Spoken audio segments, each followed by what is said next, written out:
Hello friends, your education guide में आपका बहुत बहुत स्वागत है।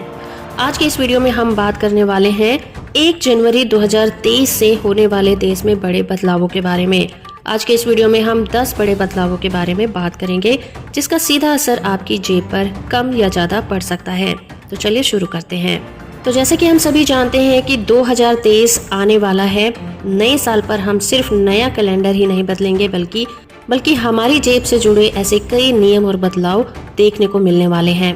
कुछ बदलाव आपके लिए फायदेमंद होंगे तो कुछ बदलाव आपकी जेब पर भारी पड़ने वाले हैं। पहला बदलाव है गाड़ियों को लेकर। अगर आप नई कार खरीदने की प्लानिंग कर रहे हैं और उसे 2023 में खरीदते हैं तो ये आपको महंगाई का सौदा पड़ेगा। देश की लगभग सभी कार बाइक कंपनियां अपने प्रोडक्ट की कीमतों में 90,000 रुपए तक की बढ़ोतरी करने जा रही हैं।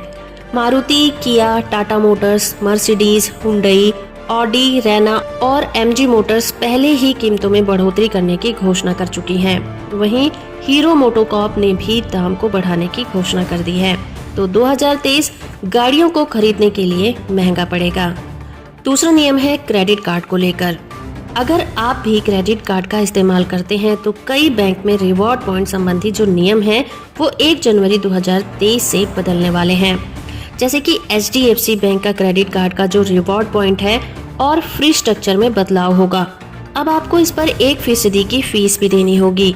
साथ ही SBI ने अपने सिंपली क्लिक कार्ड होल्डर के लिए भी कुछ नियम बदले हैं।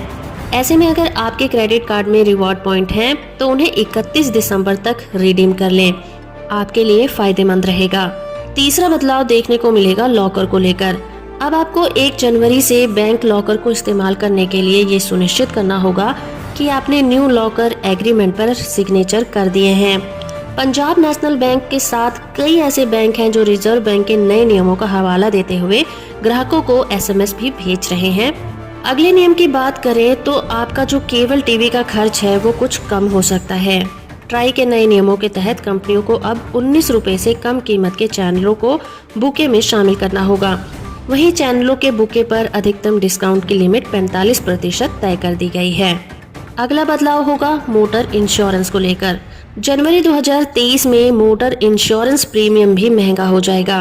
IRDAI नए नियमों पर विचार कर रही है जिसके तहत बीमा कंपनी के व्हीकल के इस्तेमाल और उसके रखरखाव के आधार पर बीमा प्रीमियम तय कर सकती है। ऐसी संभावना जताई जा रही है कि नए साल में लोगों को महंगे इंश्योरेंस प्रीमियम का झटका लग सकता है। इसके अलावा आपको KYC यानी कि नो योर कस्टमर डॉक्यूमेंट जमा करना अनिवार्य हो जाएगा।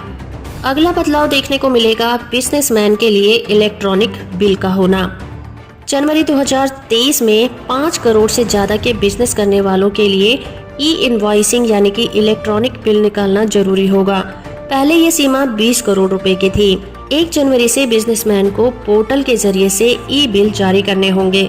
इससे अब ये होगा कि जो छोटे कारोबारी हैं वो भी ई-बिल के दायरे में आ जाएंगे। इससे जहां सिस्टम में ट्रांसपेरेंसी आएगी और फर्जी बिल बनाकर इनपुट टैक्स क्रेडिट करने पर रोक भी लग जाएगी। अगला बदलाव होगा हाई सिक्योरिटी नंबर प्लेट पर जुर्माने को लेकर।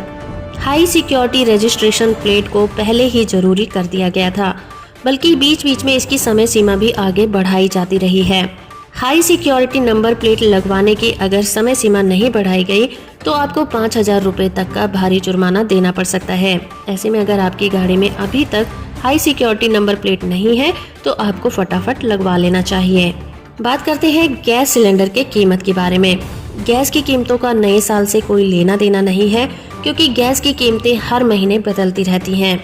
ज्यादातर महीने की पहली तारीख या पहले हफ्ते में CNG और PNG की कीमतों में बदलाव होता है। अगले बदलाव की बात करें तो फोन मैन्युफैक्चर करने वाली कंपनियों के लिए IMEI रजिस्ट्रेशन कराना जरूरी होगा। इस बदलाव का रिलेशन फोन निर्माताओं से है।